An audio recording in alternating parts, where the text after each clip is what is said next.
Hello बच्चों।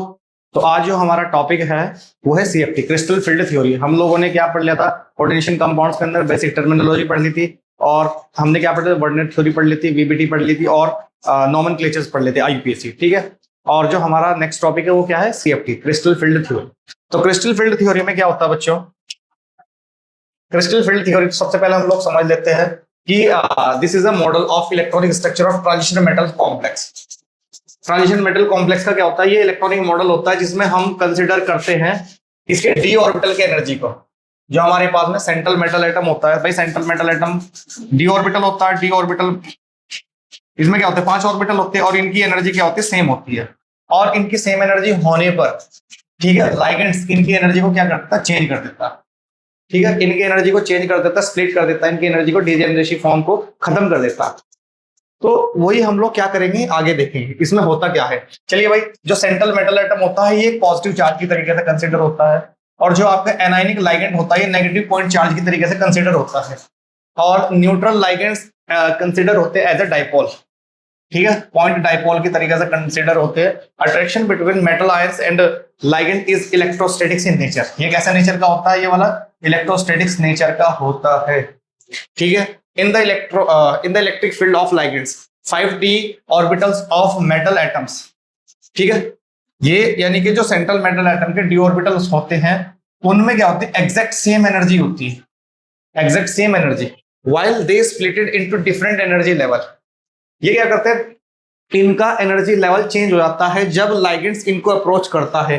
Splitting of D orbitals, degenerate d orbital। Degenerate means when the energy of d orbitals is same, all the 5 d orbitals having the same energy, that is called degenerate orbital, or that is condition is called degeneracy। is that clear? okay। तो क्या होता है? metal ions into set of orbitals having a different energy called crystal field splitting. जब ये टूटते हैं तो उसको हम बोलते हैं crystal field splitting. The extent of splitting of metal D orbitals depend upon the nature. जब ये टूटते हैं तो किस पर डिपेंड करते हैं? नेचर पर, और नंबर ऑफ लाइगेंड्स पर डिपेंड करते हैं। It is charge on the central metal atom. The extent of splitting of metal D orbital determine the magnetic, एक तो ये मैग्नेटिक को डिटरमाइन करता है, और ये spectroscopic properties of the complex को डिटरमाइन करता है। ये इसकी खासियत है। चलिए भाई, जो हमने पढ़ा है उसको इंप्लीमेंट करके देखते हैं। चलिए मैं आपको समझा दूं सबसे पहले। ठीक है, यहां पर हम लोग एक एग्जांपल कंसीडर करते हैं। ठीक है, एग्जांपल हम लोग मानते हैं कि भाई एक क्लासरूम है। ये क्या है? ये क्लासरूम है। ठीक है, ये क्लासरूम है। इस क्लासरूम में हमने मान लिया कि इसमें 5 स्टूडेंट्स बैठे हुए हैं। ठीक है, ये 5 स्टूडेंट्स बैठे हुए हैं। तो 5 स्टूडेंट जो बैठे हुए हैं, तो हुआ क्या यहाँ पर? कुछ शरारती बच्चे क्या हुआ? क्लास के अंदर एंटर हुए। ठीक है, क्लास के अंदर एंटर हुए। तो हमने यहाँ पर कहा कि जो पांचों के पांचों स्टूडेंट थे, इनका सेम फोकस था। ठीक है, इनका फोकस्ड क्या था? सेम था। ठीक है, साइलेंट था एकदम। जब क्लास हमारी साइलेंट थी, ठीक है, तो क्या था? इन सबका फोकस इक्वल था, सभी के सभी। तो जैसे शरारती बच्चे आए तो हमने मान लिया यहाँ पर कि बच्चे इस डोर से आए, इस डोर से आए। तो यहाँ पर क्या होगा? ये जो 2 बच्चे हैं, 2 बच्चों को एकदम दरवाजे के एकदम बिल्कुल फ्रंट पे बैठे हुए। तो फ्रंट पे जैसे बैठे हुए तो क्या होगा? एकदम आवाज आने से इनका माइंड डिस्टर्ब हो गया। तो इनका जो फोकस था वो हट गया, वो डिस्टर्ब हो गया। जबकि ये जो 3 स्टूडेंट थे, इनका फोकस सेम रहा, बना रहा। ठीक है, इनका फोकस क्या रहा? बना रहा। तो यानी कि जब क्लास में शरारती बच्चे एंटर हुए और इनका फोकस क्या हुआ? चेंज हो गया। इसी तरीके से हम क्या करते हैं यहाँ पर? इसी तरीके से यहाँ पर हम लोग करते हैं, इसी तरीके से हम लोग करते हैं। जो हमारे पास में डी ऑर्बिटल होता है, क्या होता है? डी ऑर्बिटल होता है। और जब क्या होता है? लाइगेंड्स इसको अप्रोच करता है तो इसकी एनर्जी चेंज हो जाती है। इसकी एनर्जी क्या हो जाती है? चेंज हो जाती है। वो जब भी स्प्लिट होगा, किसमें होगा? 2 सेट और 3 सेट। ठीक है, ये जो 3 सेट होते हैं, इनकी जो ओरिएंटेशन होती है DXY, DYZ और DZX, इनके अलोंग होती है। जबकि ये वाला क्या होता है? DX² - Y², और डी जेड स्क्वायर। ये वाले जो ओरिएंटेशन होती है इस चीज को ध्यान रखो, ये बिटवीन द एक्सिस होगी और ये हमारे पास में क्या होगी, अलोंग द एक्सिस होगी, between the axis along the axis. चलिए तो हमने ये देख लिया कि भाई डी और जो सेंट्रल मेटल एटम होता है, सेंट्रल मेटल एटम की जो डी ऑर्बिटल यानी कि जिसे हम क्या बोलते हैं, जब सेम एनर्जी होती है तो उसे हम बोलते हैं डीजेनरेट ऑर्बिटल। क्या बोलते हैं उसको बच्चों हम लोग, डीजेनरेट ऑर्बिटल। और इसको हम लोग डीजेनरेसी फेज भी बोलते हैं, डीजेनरेसी। ठीक है, ये डीजेनरेसी ये वाले। चलिए तो हम लोग अलग अलग केस देखते हैं यहाँ पर। Splitting of octahedral complex. Octahedral भाई कितना, 6 लाइगेंड से बनता है, कोऑर्डिनेशन नंबर कितना होता है, 6 होता है। अब हमने कहा कि जब लाइगेंड्स क्या करता है, लाइगेंड्स अप्रोच करता है किसको, सेंट्रल मेटल एटम को, तो एनर्जी बदलती है, एनर्जी डिफरेंट होती है।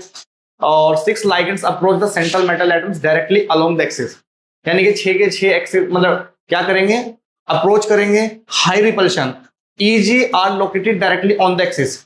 जो ईजी है यहां पर, जो ईजी होती है, अब एक चीज मैं बता दूं, चलिए यहां पर जो और 2 ऑर्बिटल का सेट होता है उसको हम ईजी बोलते हैं, और जो 3 ऑर्बिटल का सेट होता है उसको हम क्या बोलते हैं, इसको हम ईजी बोलते हैं, इसको हम T2G बोलते हैं, ईजी एंड T2G। ठीक है भाई। चलिए तो हमने क्या कहा यहां पर, जो हाई होता है, हाई ईजी का क्या होता है, हाई, यानी कि हाई होने का मतलब क्या होगा, हाई होने का मतलब क्या होगा भाई, ये हमारे पास में 1 2 3 5, तो ये एनर्जी बढ़ी 1 2 3 5, क्यों, यहां पर जब ये होगा तो ईजी, ये तो हो गया ईजी और ये होगा T2G, क्योंकि ये क्या होगा, ईजी, ईजी होगा T2G। ये हमारे पास में एनर्जी का कॉन्सेप्ट होगा, क्या होगा ये वाला, एनर्जी का कॉन्सेप्ट होगा। यानी कि हाई एनर्जी किसकी होगी, ईजी की, और लोअर एनर्जी किसकी होगी, T2G की। बात समझ में आई। चलिए तो अब हम इनके डिस्टेंस देख लेते हैं भाई। ये हमारे पास में, हमने कहा कि ये हमारे पास में सेंट्रल मेटल एटम होता है और इनकी एनर्जी सेम है, ये एनर्जी ग्राफ है ये वाला, ये एनर्जी। तो जैसे लाइगेंड्स इसको अप्रोच किया,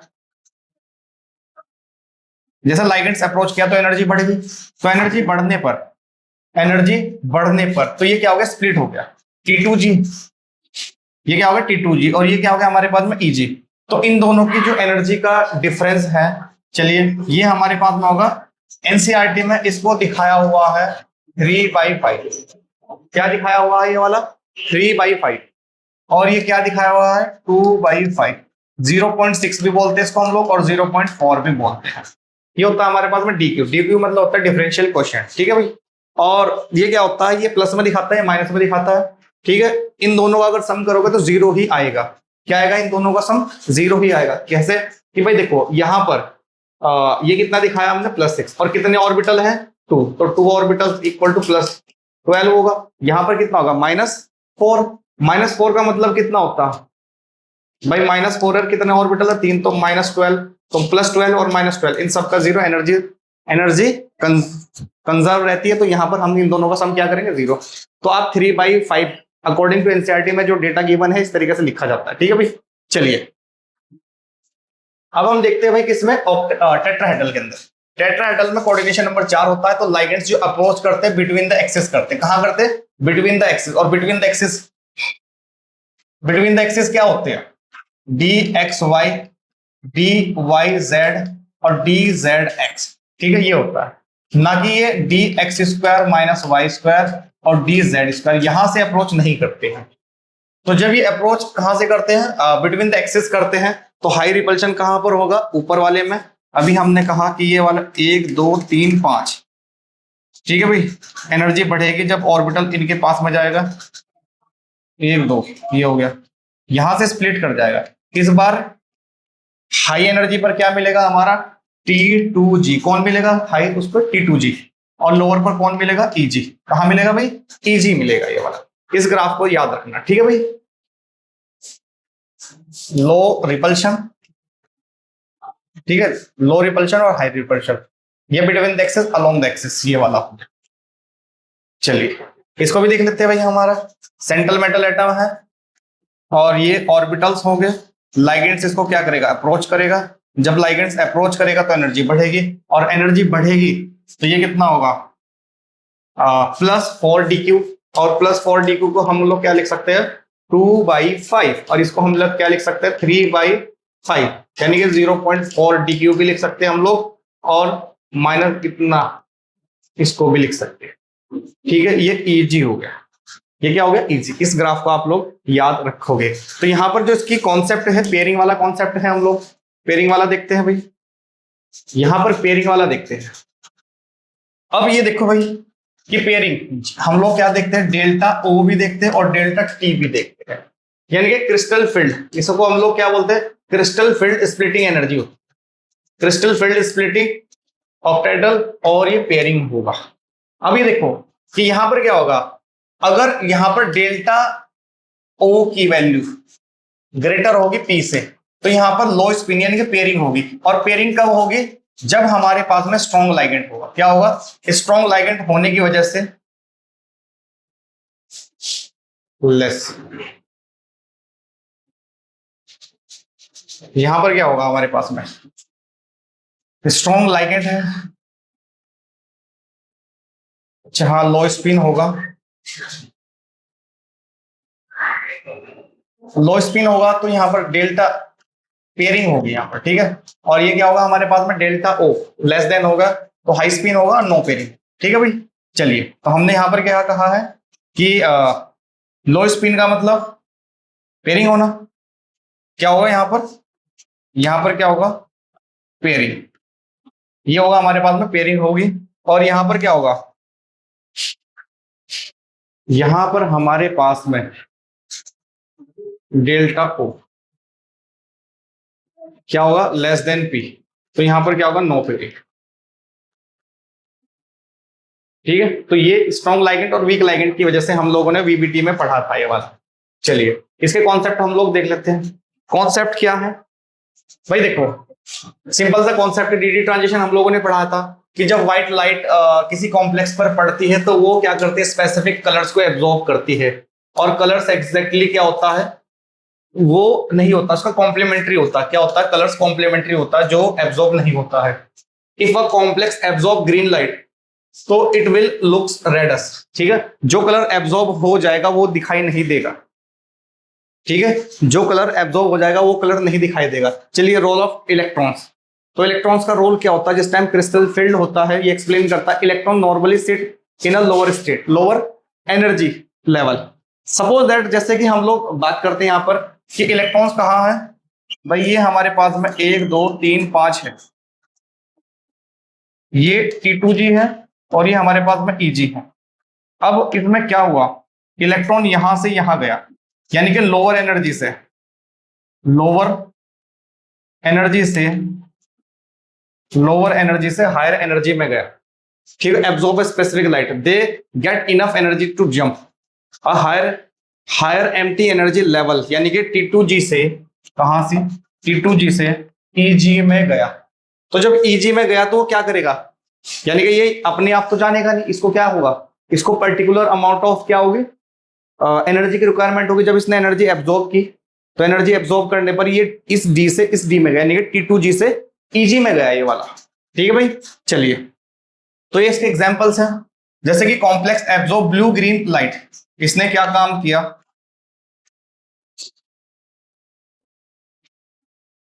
इसने ब्लू ग्रीन लाइट एब्जॉर्ब की। अब जिसने जो कलर एब्जॉर्ब किया, क्या वो ही देगा, जो कलर अभी हमने कहा कि जो कलर एब्जॉर्ब होता है वो नहीं देता, दूसरा देता, बिकॉज ऑफ, ठीक है, इलेक्ट्रॉन्स जंप किया, electrons jump because blue green colour absorb, blue green colour मतलब जो ब्लू ग्रीन कलर है वो एब्जॉर्ब हुआ है, left over light makes the complex look violet. ये हमें कैसा मिला है, वॉयलेट मिला है। एक्चुअल में जो कलर्स है, एक्चुअल में जो कलर्स है वो किस पर डिपेंड करता है, हमारे कलर्स किस पर डिपेंड करता है, लाइगेंड्स पर। ठीक है, कलर डिपेंड करते हैं लाइगेंड्स। चलिए, तो हमने कहा है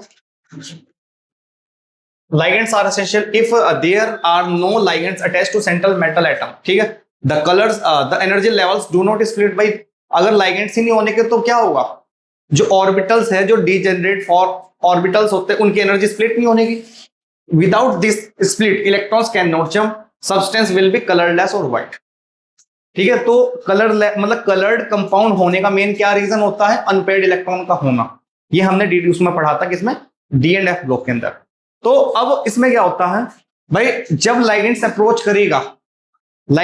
करेगा तो क्या होगा, डी ऑर्बिटल स्प्लिट करेगा, और डी ऑर्बिटल स्प्लिट करने पर जो अनपेयर्ड इलेक्ट्रॉन है वो अपने ऑर्बिटल को छोड़ देगा, यानी कि लोअर स्टेट से हायर स्टेट में जब हो जाएगा, ईजी T2G से ईजी में जब हो जाएगा, तो क्या करेगा, वो एनर्जी को एब्जॉर्ब करेगा, और जो एनर्जी एब्जॉर्ब करेगा जिस वेवलेंथ की वो एब्जॉर्ब करेगा उससे डिफरेंट ही देगा। चलिए, जैसे ड्राई CU है, no water ligands is white, but see इसमें हमने क्या कर दिया, वाटर ऐड कर दिया, तो ये कैसा कलर हो गया, ब्लू कलर हो गया, ठीक है। चलिए, changing ligands, if you replace the ligands in the complex compound with different ones, the color of the compound will also change, ये भी हमारा क्या होगा, चेंज होगा। चलिए, इसकी लिमिटेशन देख लेते हैं। इसकी लिमिटेशन दो ही है। लिमिटेशंस ऑफ क्रिस्टल फील्ड, देखो क्रिस्टल फील्ड कलर को बताती है, शेप को बताती है, मैग्नेटिक प्रॉपर्टी को बताती है। ये दो चीज को नहीं बताती। एक तो एनायनिक प्रॉब्लम, एनायनिक प्रॉब्लम का मतलब होता है जो CFT होता है वो लाइगेंड्स को सिंपल नेगेटिव पॉइंट चार्ज की तरीके से कंसीडर करती है। इसका मतलब होता है कि जो नेगेटिव लाइगेंड्स होता है वो इलेक्ट्रॉन्स को पुश करता है, ठीक है। वो क्या करता है, इलेक्ट्रॉन्स को पुश करेगा, और जो जितना स्ट्रॉन्ग लाइगेंड्स होता है वो इलेक्ट्रॉन्स को उतना ज्यादा पुश करेगा। पर जब हमने रियलिटी में देखा कोज द लीस्ट स्प्लिटिंग, यानी कि जब हमने स्पेक्ट्रोकेमिकल सीरीज देखी, उसमें जो हमारे स्ट्रॉन्ग लाइगेंड्स थे वो भी इलेक्ट्रॉन्स को उतना जंप नहीं करा पाए, उतना स्प्लिट नहीं कर पाए जितना हमने एक्सपेक्ट कर रखी। जैसे हमने एग्जांपल माना कि भाई जो क्या होता है डेली लाइफ में, जो जितना ज्यादा चिल्लाता है, ठीक है, उसकी बात का जो वजन है, जो इफेक्टिवनेस है, वो क्या हो जाती है, कम हो जाती है। और कुछ बंदे ऐसे होते हैं भाई, आप लोगों ने देखा हो, जो बिल्कुल भी चिल्लाते नहीं, शांत स्वभाव के होते हैं, बट उनकी जो बात का कहने का तरीका है या जो उनकी इफेक्टिवनेस है वो ज्यादा होती है। तो ज्यादा चिल्ला, जैसे हम लोग मानते हैं कि ज्यादा चिल्ला रहा है वो ज्यादा पावरफुल है, ऐसा नहीं है। एक बंदा वो है जो बिल्कुल चुपचाप है, कुछ नहीं कहता, बट उसकी पावर है ज्यादा, ठीक है भाई। तो ये वाला हो गया। तो जितना हमने लाइगेंड्स को क्या करा था, एक्सपेक्ट किया था कि भाई ये स्ट्रॉन्ग है, इसका इफेक्टिव ज्यादा है, ये ज्यादा डिजेनरेट करेगा, इलेक्ट्रॉन्स को ज्यादा पुश करेगा, बट ऐसा हुआ नहीं। तो ये वाला पॉइंट्स आपको याद रखना है। चलिए, दूसरा होता है इग्नोर्स द कोवेलेंट बॉन्डिंग, यानी कि जो CFT होते हैं उसने एज्यूम करा था कि केवल मेटल और लाइगेंड्स के बीच में पूरी तरीके से 100% आयनिक बॉन्ड होता है। क्या होता है, आयनिक बॉन्ड होता है। It completely ignore that facts that there is electron share, यानी कि कोवेलेंट बॉन्ड। भाई आप लोगों ने 11th क्लास में फैजान रूल पढ़ते हैं हम लोग, ठीक है। फैजान रूल क्या कहता है, याद है आपको 11th क्लास में अगर आप लोगों ने पढ़ा होगा? भाई देखो, ये कहता है कि कोई भी कंपाउंड है, ठीक है, या तो वो आयनिक होगा और या फिर वो क्या होगा, कोवेलेंट होगा। भाई आयनिक का मतलब जैसे NaCl है, Na को किस में तोड़ दिया, प्लस में, और Cl को किस में तोड़ दिया, माइनस में। एक प्लस में तोड़ दिया और एक माइनस में तोड़ दिया। और जैसे कि हम लोगों ने कहा कोवेलेंट, जैसे CH4 हो गया, इसमें म्यूचुअल शेयरिंग ऑफ इलेक्ट्रॉन्स होती है। यहां पर ये वाला हो गया, यहां पर ये वाला हो गया। अब मुझे एक बात बताओ कि जैसे हमारे पास में HCl है, HCl प्लस में टूटता, माइनस में टूटता। अब ये जो HCl है ये आयनिक भी है, कोवेलेंट भी है। तो फैजान रूल में ये बताया जाता है कि कोई भी कंपाउंड पूरी तरीके से ना तो आयनिक होगा और ना ही आपका क्या होगा, ना ही आपका कोवेलेंट होगा। हर आयनिक के अंदर कोवेलेंट का कैरेक्टर होता है, हर कोवेलेंट के अंदर आयनिक का। जैसे कि हम लोगों ने एक एग्जांपल लिया है यहाँ पर, जैसे ये इंसान है, ये वाला, ये क्या कोई भी इंसान दुनिया के अंदर पूरी तरीके से ईमानदार है क्या? पूरी तरीके से ईमानदार है? नहीं है। हर ईमानदार के अंदर कुछ ना कुछ, चाहे भले उसने बचपन में थोड़ी बहुत ही जैसे चीज उठाई हो या पैसे उठाए हो या कुछ भी किया हो, मतलब कि इस तरीके से होता है कि भाई मुझे ये चीज अच्छी लग रही है अपने दोस्त के, उसके बैग में से निकाल लेता हूं मैं, होता है इस तरीके से, ठीक है।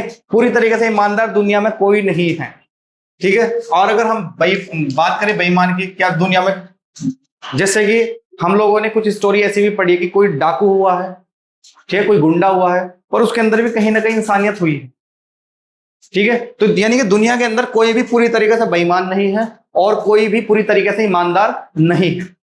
ठीक है, इसी प्रकार से फजान रूल में क्या बताया जाता है कि भाई कोई भी कंपाउंड पूरी तरीके से आयनिक नहीं है, अगर आयनिक है तो उसके अंदर कुछ ना कुछ परसेंट कोवेलेंट का कैरेक्टर जरूर होगा, और जो कोवेलेंट कंपाउंड होते हैं उन कोवेलेंट कंपाउंड्स के अंदर कुछ ना कुछ आयनिक कैरेक्टर्स होता है। जैसे HCl है, HCl के अंदर आयनिक भी है और बना हुआ किससे, म्यूचुअल शेयरिंग ऑफ इलेक्ट्रॉन से। ठीक है, तो आप लोगों को ये चीजें ध्यान रखनी। ठीक है।